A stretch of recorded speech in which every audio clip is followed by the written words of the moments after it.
Chapter 5 In the Cave. The next Saturday was Becky Thatcher's birthday, and all Becky's friends were very excited. "It's going to be a wonderful day," Becky told Tom. "We're going to have a picnic by the river, and after that we can visit McDougall's cave." So in the morning a big boat took Becky, Tom, and all their friends down the river. There were some older children on the boat too, but all the mothers and fathers stayed at home. Picnics are better without them. And it was a very happy, noisy picnic. After the picnic, the children took out the candles and ran up the hill to the cave. The mouth of the cave was dark, and some of the children were afraid at first. But caves are exciting. So in the end, everybody went in. McDougall's cave was very, very big, with hundreds of tunnels and rooms.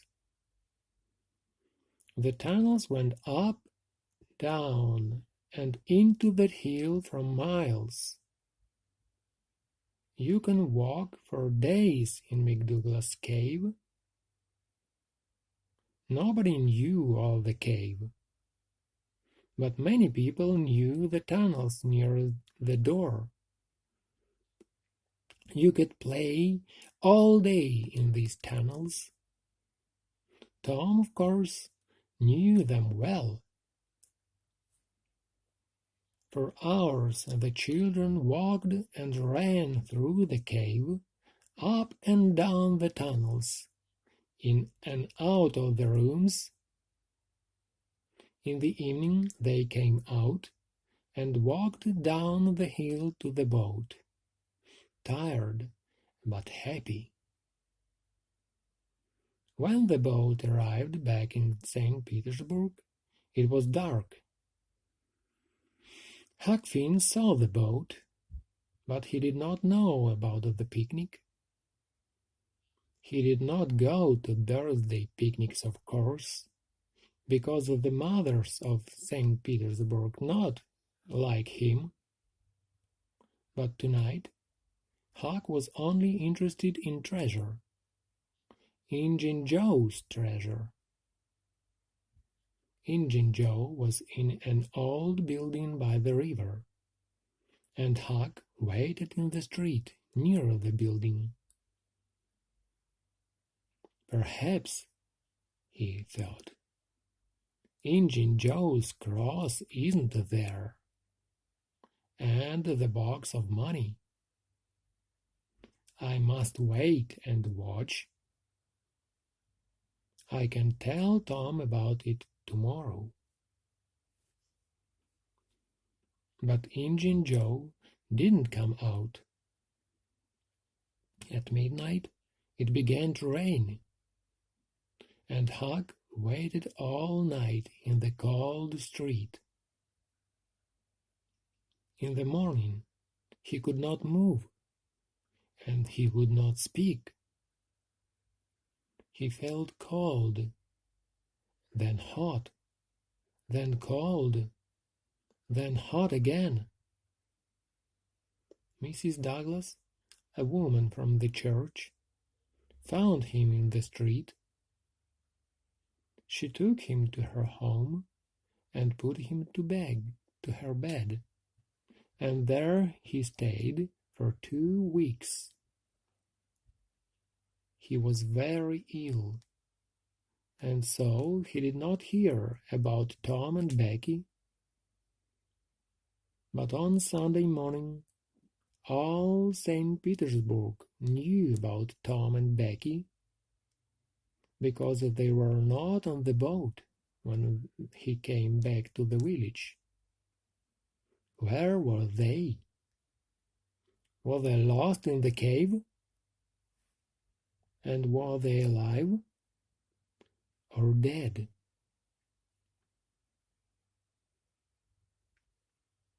At first, Tom and Becky played with their friends in the cave. Then Tom wanted to go down a new tunnel, and Becky went with him. They walked and talked and went into a second tunnel, then a third. Sometimes Tom put a mark with candle smoke on the tunnel wall. He wanted to find the mouth of the cave again. Then they came out of the can into a big room.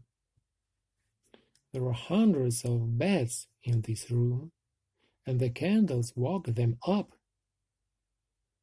Tom took Becky's hand, and they ran into the nearest tunnel with the beds behind them.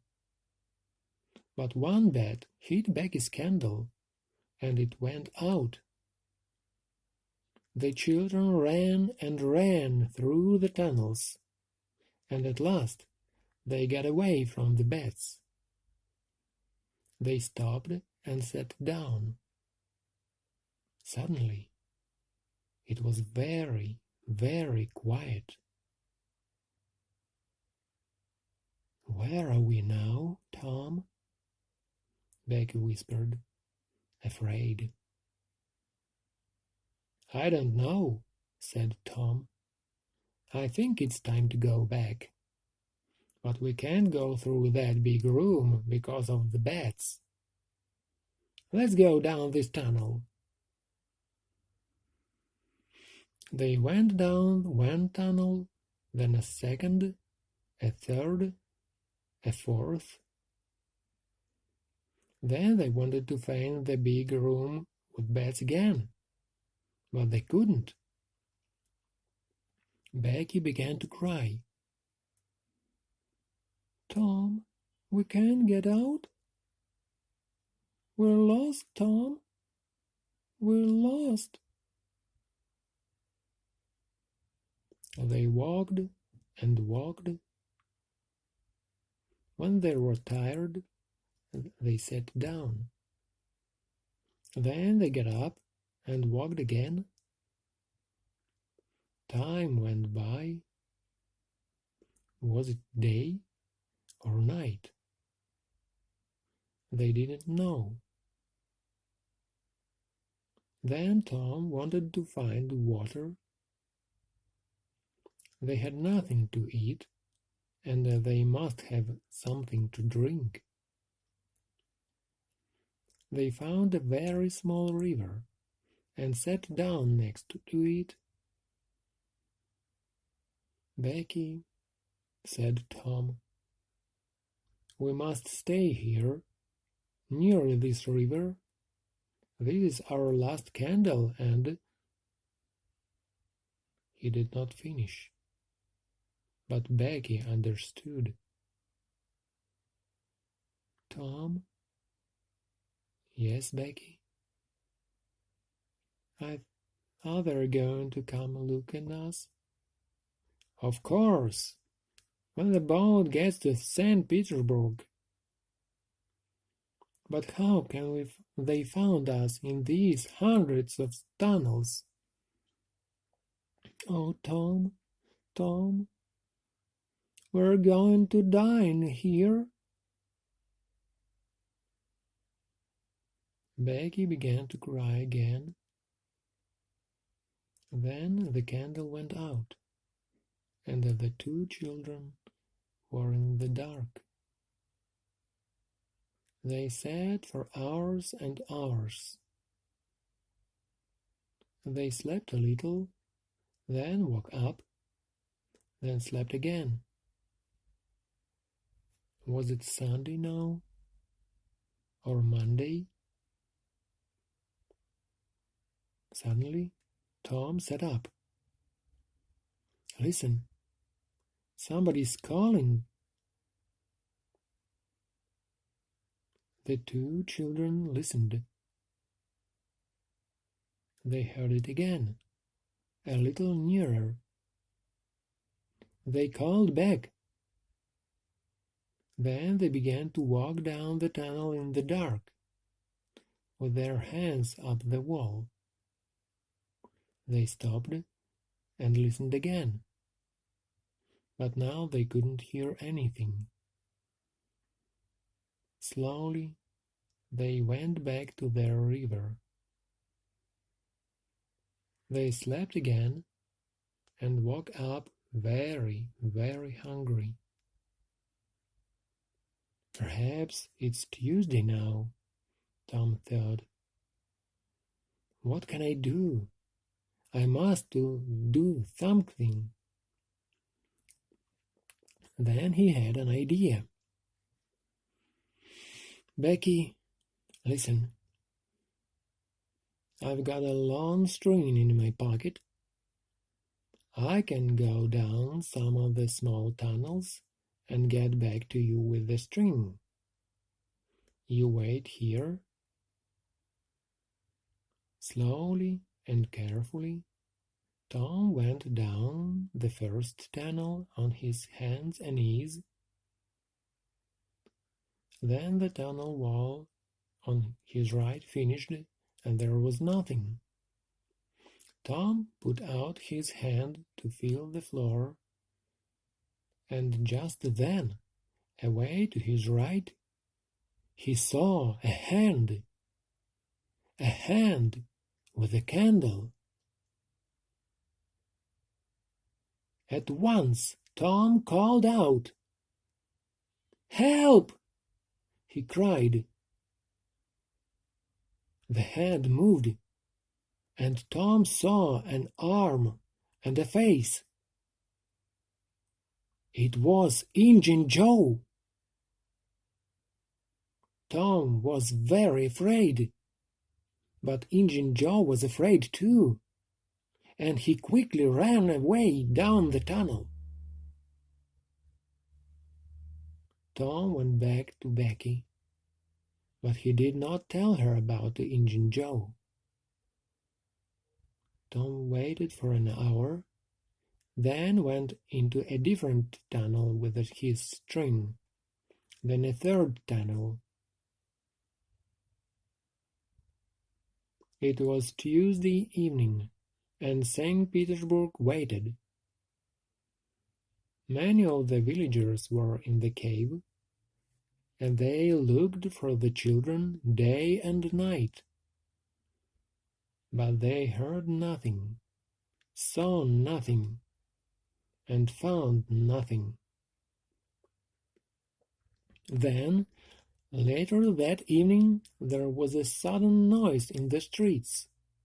People began to run to the Thatcher's house. "They're here! Becky and Tom are here!" Most of the village came to listen to Tom's story. "It was in the 6th tunnel," he told them. "I went to the end of my string, and suddenly I could see daylight. There was a little hole in the cave wall. I put my hand out, and there was the river, right under my nose. I went back and got Becky, and we climbed out through the hole. Then we stopped a boat on the river. We were 5 miles from the mouth of the cave."